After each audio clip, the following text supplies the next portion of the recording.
네, 여기 이제 세 번째 이제 영상이 될 텐데, 이제 사정 방법의 종류가 있습니다.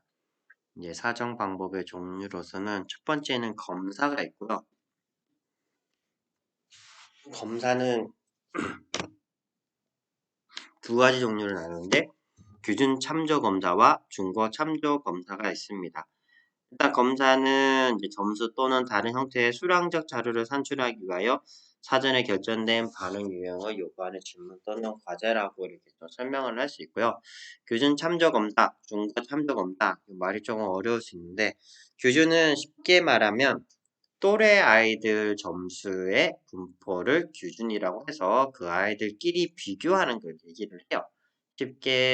더 쉽게 얘기하면 우리가 IQ 점수를 했을 때 초등학교 1학년이 가지는 100점과 초등학교 6학년, 중학교 1학년이 가지는 이제 100점이라는 점수를 할 때 이게 같은 100점이냐는 거죠. 다를 수 있다는 거죠. 왜냐하면 초등학교 아이들에서 초등학교 1학년 아이들에서 다 있을 때 그 100점이랑 중학생은 중학교 1학년 애들끼리의 비교했을 때 100점이라는 거예요. 일단 설명은 검사를 받은 또래 아이들 중에 점수를 분포인 규준에 아동의 점수를 비교함으로써 또래 집단 내에 아동의 상대적인 위치에 대한 정보를 얘기를 합니다. 그래서 다시 말하면 같은 학년에 있는 또는 같은 또래에 있는 아이들의 그 수준에서 내 위치가 어디냐에 따라서 이제 판단을 하는 것을 이제 규준 참조 검사라고 하고요. 그러면 중거 참조 검사는 뭐냐라고 했을 때는 설정된 숙달 수준인 중고의 아동의 점수를 비교함으로써 특정 지식이나 기술에 있어서의 아동의 수준에 대한 정보를 얘기를 합니다. 이거는 우리가 쉽게 생각하면 우리가 자동차 운전면허 시험 있죠? 필기시험. 필기시험이 뭐, 저 때는 70점이 패스였고, 70점 미만은 이제 뭐, 패스가 아니죠. 페일이죠. 그러다 보니, 안타까운 기억은 제가 한번 68점을 맞아 한번 떨어진 적이 있었던 것 같아요. 그래서 친구랑 둘이서 68점, 저는 68점, 친구 64점 해서 다음에 그때는 90 몇 점 이렇게 했는데 너무 우습게 생각을 하고 했던 기억이 있는데 일종의 이 점수는 왜 70점이라는 점수가 설정이 됐냐 하면 당신은 운전을 하기 위해서는 70점 이상의 수준의 지식적인 부분보다 높은 수준이 되어야지 운전을 하기에 적합합니다라고 하는 거죠. 필기검사다 보니 이제 지식적인 부분을 얘기를 하잖아요. 안전 표지판이라든가 도로 수신호라든가 뭐 여러 가지 사인이라든가 그런 것들을 이제 어느 정도 알고 있느냐, 그리고 운전에 대한 기본적인 지식들 그런 걸 할 때 70점 이상이 돼야지 그래 당신은 운전할 수 있어 라고 얘기를 할 수 있는 거죠. 그러다 보니 그 수준에 대한 거를 이제 준거라고 합니다. 규준은 또래 아이들 내에서 하는 거예요. 상대적으로 내가 어느 정도다. 우리 100명의 아이가 있으면 내가 64번째인지 14번째인지 이렇게 또래 아이들끼리 비교를 하다 보니까 다른 또래, 그러니까 학년이 다르거나 또는 뭐 집단이 달라지면 그 점수가 같은 점수지만 같다라고 얘기를 할 수는 없는 부분이 있어요. 하지만 중거는 능력에 대한 거죠. 그러니까 어떤 기술을 배우기 위해서 하는 거기 때문에 우리가 운전면허 필기시험은 나이에 따라 달라지는 게 아니잖아요. 30살이든 20살이든 40살이든 60살이든 운전을 하기 위해서는 그 정해진 점수, 그러니까 70점이면 70점 이상이 돼야지 운전을 할 수 있는 기본적인 뭐 점수라고 할 수 있는 거죠. 그러니까 쉽게 생각하면 그렇게 생각하시면 돼요. 그러면 규준 참조 검사와 중거 참조 검사 종류가 있겠죠? 뭐가 있을까요? 규준 참조 검사.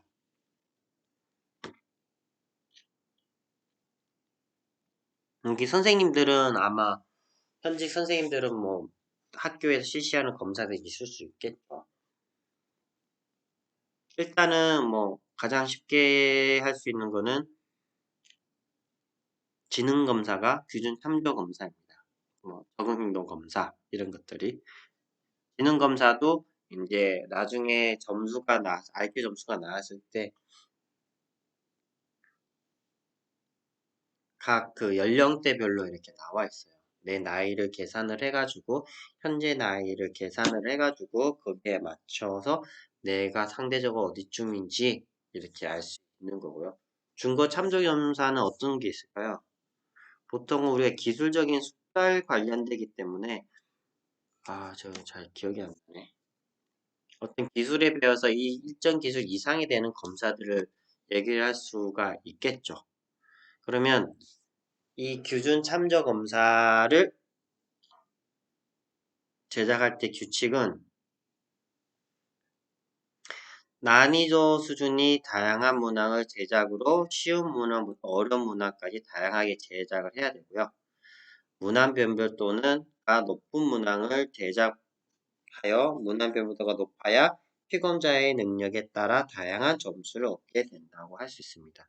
왜냐하면 난이도 문제 수준이 다 비슷해버리면 다 쉽거나 다 어려버리면 다 풀었다고 해가지고 다들 뭐 99점을 맞았어요. 90점을 맞았어요. 그러면 이 점수가 모든 아이들이 다 99점을 맞았다면 이게 높은 점수가 아니라는 거죠. 100명의 아이들이 있는데 90명의 아이들이 90점을 맞았다면 내가 91점을 맞아도 이게 그렇게 높은 점수라고 할 수 있는 게 아닌 거죠. 반대로 다 어려웠어. 30점이 나왔어. 100명의 아이 중에 80명이 30점을 맞은 거예요. 그렇다고 나 진짜 못했을까? 라고.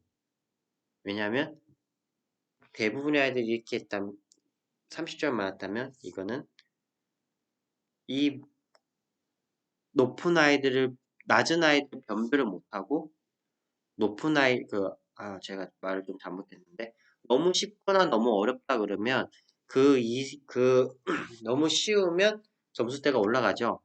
그렇게 하면 밑에 아이들을 변별을 못하죠. 반면에 너무 어려우면 위의 아이들을 변별을 할 수가 없죠. 그렇기 때문에 난이도를 다양하게 제작을 해야 되는 부분들이 있습니다. 이것도 나중에 만나서 한 번 더 제대로 설명을 할게요. 관찰.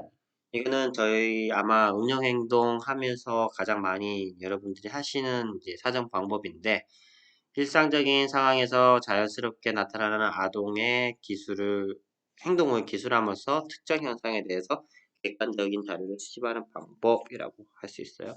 거기서 이제 관찰을 하는 기록에 대한 4가지 방법이 있는데, 이름, 서술 기록, 간격 기록, 사건 기록, 평정 기록이 있고요.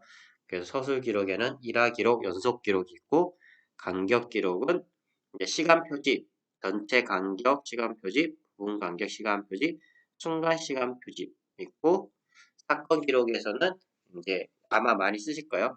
강도, 빈도, 지속 시간, 지연 시간, 일종의 1분 동안 몇 번 했는지 또는 얼마나 세게 했는지 그리고 한번 문제 행동이 일어났을 때 그거를 얼마나 오랫동안 지속이 되든가 아니면 문제 행동이 잦아지는 시간에서 얼마나 지속이 되든가 이런 것들을 이제 사건 기록을 할 수 있고 평정 기록은 좀 많이 하는 부분인데 저희가 이제 범주 기록, 속도 기록, 건목 기록인데 일종의 체크리스트 같은 걸 생각하시면 돼요.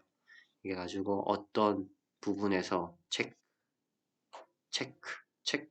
이렇게 쉽게 좀 생각하면 됩니다.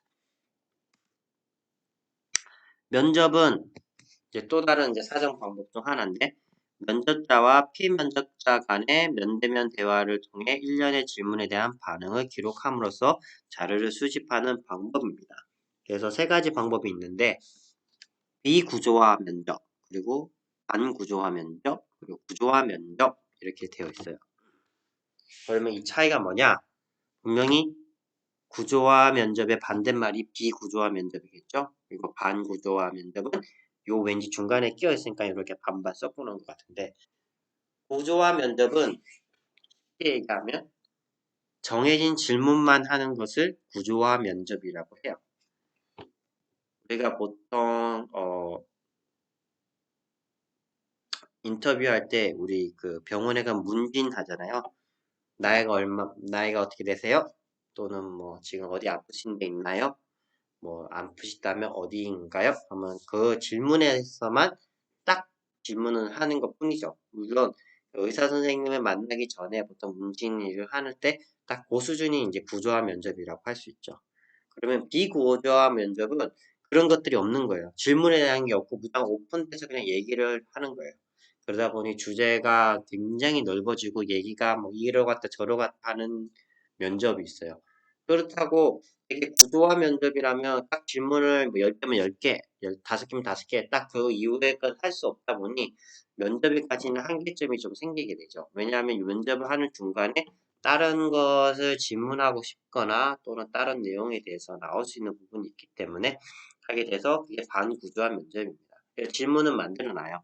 5개, 6개. 하지만 면접자가 팀 면접자랑 이렇게 대화를 하면서 또 다른 게 생각이 날 수 있겠죠. 아니면 궁금하거나 질문을 할 수 있는 부분들을 그런 것들을 거기서 자연스럽게 이어서 하는 것 방법을 반구조화 면접이라 합니다. 그러니까 대부분 면접은 반구조화 면접으로 많이 이루어지고 하고 있고요. 저희도 여러분들도 나중에 학생이나 그 이제 뭐 학생이나 또는 뭐 부모님하고 면접할 때도 보통 어느 정도 일정된 부분은 구조화가 된 면접 질문이 있지만 나머지 부분은 뭐 이렇게 하는 뭐 면접 가운데서 여러 가지 생각나는 부분에서는 질문을 하는 방법들을 많이 사용하죠.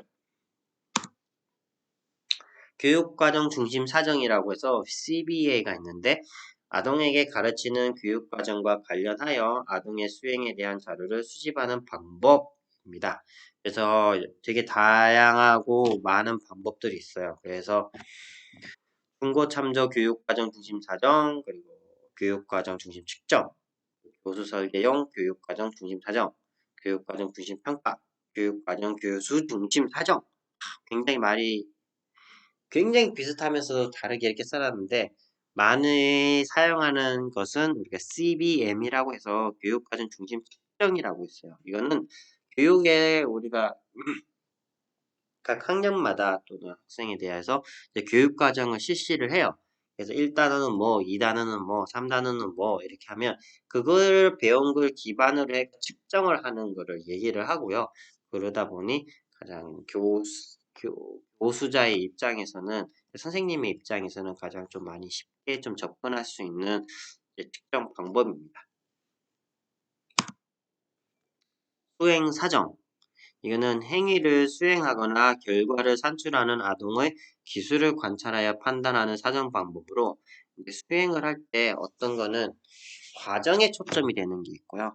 어떤 거는 결과에 초점이 되고 있고 아니면 둘 다 되는 부분들이 있어요.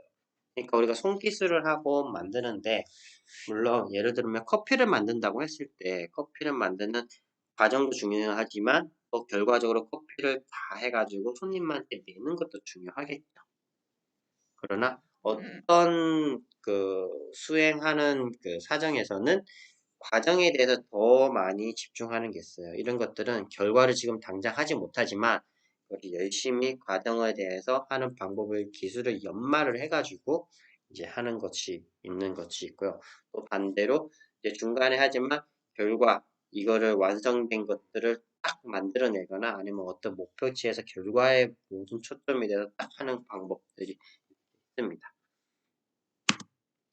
마지막으로 포트폴리오 사정이 있는데 아동의 성취를 평가하기 위하여 아동 그리고 교사가 선택한 아동의 작업이나 작품의 수집에 의존하는 사정 방법이고 또는 아동의 성취를 평가하기 위하여 수집된 아동의 작업집이나 작품집을 포트폴리오라고 합니다. 이거는 포트폴리오는 아마 저쪽 예술하는 쪽에서 많이 좀 얘기를 하죠. 미술이라든가 또 디자인 쪽에서 자기 포트폴리오를 제작을 해서 이렇게 뭐 자기를 알리는 수단을 하는데 이제 저희 쪽에서도 사용을 하는데 보통은 아동이 한 학기 또는 한 학년 내내 만들었던 뭐 작품이라고 하면 뭐 그림이라 될 수 있고 또는 글을 썼던 것들, 과제를 했던 것들 이런 거를 차곡차곡 모아서 이렇게 하는 사정이에요.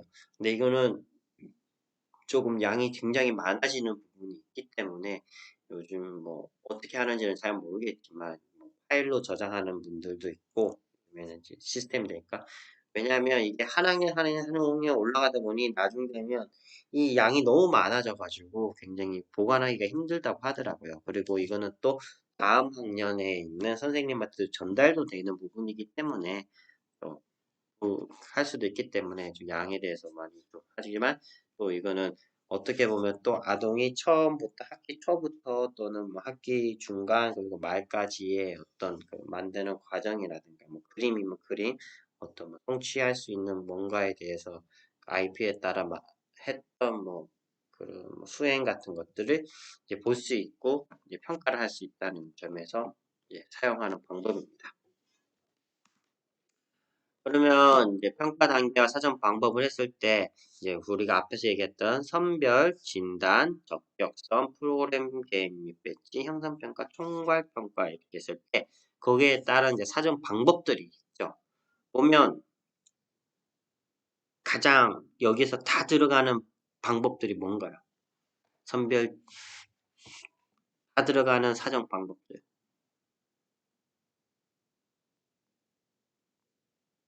네. 검사랑 관찰, 교육과정 중심 사정은 모든 단계에서 다 들어갑니다.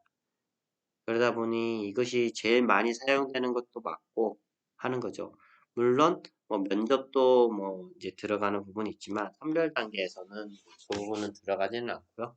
하지만 뭐 면접까지도 많이 사용되는 거고 이제 수행 사정은 나중에 좀 어떻게 보면 좀 학습보다는 좀 손기술을 사용하고 또는 뭐 전환 교육에서 이제 직업 기술 뭐 그런 관련되는 걸 좀 더 많이 사용하는 부분이 있고요. 그러다 보니 이제 프로그램이 배치되고 이제 그런 것들을 실시를 하죠. 형성평가나 총괄평가까지. 포트폴리오, 수행사정은 이제 그 이후에 좀 많이 사용을 합니다. 요거를 그냥 좀 봐주면 아마 어느 정도 이런 방법들을 해서 평가를 하는구나 이렇게 할 수 있죠. 저는 사정 방법에 분류해서 이제 슬라이드 한 2개 정도 남았는데 이제 공식적 사정이랑 비공식적 사정이 있어요. 이제 공식적 사정은 뭐 이제 실시, 채점, 해석에 대해 명확한 지침을 두고 자료를 수집하는 방법으로 표준 참조 검사나 표준화된 검사들을 사용할 때는 이제 공식적인 게 되고요. 비공식적인 거는 이제 교사가 제작한 것들, 뭐 관찰, 면접, 교육과정 중심 사정 등 정확하게 명칭은 없지만 그래도 이 자료에 대해서 나중에 학생들을 평가를 하고 할 때는 이제 중요하게 쓰일 수 있는 것들을 합니다. 그래서 아동의 진전에 대해서는 지속적으로 평가하는 형성평가는 비공식 사정이 많이 쓰이고 종합적이고 총괄평가에서는 공식적 사정이 많이 사용된다고 합니다. 그리고 전통적 사정과 대안적 사정이 있는데 전통적 사정은 표준검사, 표준화검사, 이제 뭐 선다형 중심의 지필 검사를 통해서 아동의 성취 수준, 능력, 잠재력 등에 대한 자료를 수집하는 거고요. 대안적 사정은 이제 전통적 사정의 보완적인 형태로 이제 수행 사정과 포트폴리오 사정으로 어느 정도 대안을 할 수 있습니다. 오늘은 여기까지긴 한데 솔직히 이 내용도 좀 만나서 저희가 얘기를 하고 선생님들이 어떤 것들 해봤고 뭐 한 적이 있고 이렇게 좀 더 얘기를 하면 더 좋을 것 같은데 지금 이번 시간까지가 이렇게 좀 유튜브를 좀 통해서 하다 보니 저도 이렇게 준비를 하지만 막상 지금 이렇게 하면 또 생각나는 것도 잊어버리고 하더라고요. 그래서 좀 아쉽기는 하는데 오늘까지는 이렇게 영상을 올리는 거는 딱 여기까지만 할게요. 하지만 그 다음 주부터는 저희가 대면 수업을 하든 4월 11일이요. 대면 수업을 하든 실시간 수업을 하든 이제 저희가 만나서 하는 걸로 하고요. 혹시 이제 옵션이 2개를 한다 그러면 대면 수업을 하면 어차피 저희가 1시부터 그 몇 시죠? 3시 반? 그때까지 되어 있어요. 그래서 그 시간에 만나거나 겁니다. 만약에 저희가 원격 수업 그래서 실시간으로 그 저희가 인터넷상에서 온라인상에서 만나는 걸 한다 그러면 물론 1시부터 만나는 게 맞죠. 하지만 나머지 선생님들이 다 공감을 동의를 한다면 저희가 조금 이른 시간에 오전 뭐 10시쯤 이렇게 해서 만날 수 있으면 만나는 게 더 좋지 않을까 저는 좀 개인적으로 생각을 하거든요. 일찍 뭐 네, 그렇게 하니까 그거는 제가 한 번 더 저희 과 대표 선생님과 함께 또 통화를 하고 그 의견 수렴을 해가지고 할 수 있는 방향을 해서 여러분들도 편의를 좀 하고 저도 역시. 왜냐하면 좀 일찍 하고 일찍 끝나기 좋지 않나요? 네. 물론 코로나19 때문에 황금 같은 토요일과 일요일이 그렇게 뭐 효율적으로 보내진 않지만 전 개인적으로 일찍 끝냈으면 좋겠습니다. 아니 뭐 일단은 선생님들이 다 시간이 되는 걸로 해야 되니까요. 다수결이라 이거는 분명히 다수결은 아니고요. 어느 한 분이라도 그 시간이 안 된다 그러면 저희는 이제 정상적으로 1시부터 실시를 하는 걸로 하고요. 모두 다 된다고 했을 때 이제 뭐 10시부터 뭐 끝나는 시간까지 이렇게 하는 걸로 하겠습니다. 그러니 자기 때문에 시간의 조정 절대 그런 생각하면 하시면 안 되고요. 저희는 모두가 참석할 수 있는 그 시간대로 하겠습니다. 그리고 과제에 대한 거는 제가 또 올릴 테니까 그 부분은 뭐 조금은 과제는 점수를 위해서 하는 거니까 조금만 신경을 써주시면 되고요. 어려운 거 부분은 없으니까 그걸 해주시면 됩니다. 그리고 다른 전달 사항은 다시 한 번 더 과 대표 선생님한테 전달을 하고요. 되게 죄송해요. 이게 준비하는 과정이지만 이게 또 참 이렇게 하다 보니 저도 실수를 하고 뭐 녹음을 했다가 뭐 한 10분 정도 했다가 다시 지운 적도 있어요. 앞에 잘못 말한 것들이 있어서. 그렇지만 이게 한 번 하면 중간에 멈추기가 되게 어려워가지고 불편한 부분이 있지만 이해해 주실 거라 믿고 저희가 얼굴 뵙고 다시 뭐 가능하면 좀 그렇게 했으면 좋겠네요. 그러면 오늘 여기까지 하고요. 그럼 업로드하고 다시 한번 더 연락을 드릴게요. 네. 그러면 다음에 뵐게요.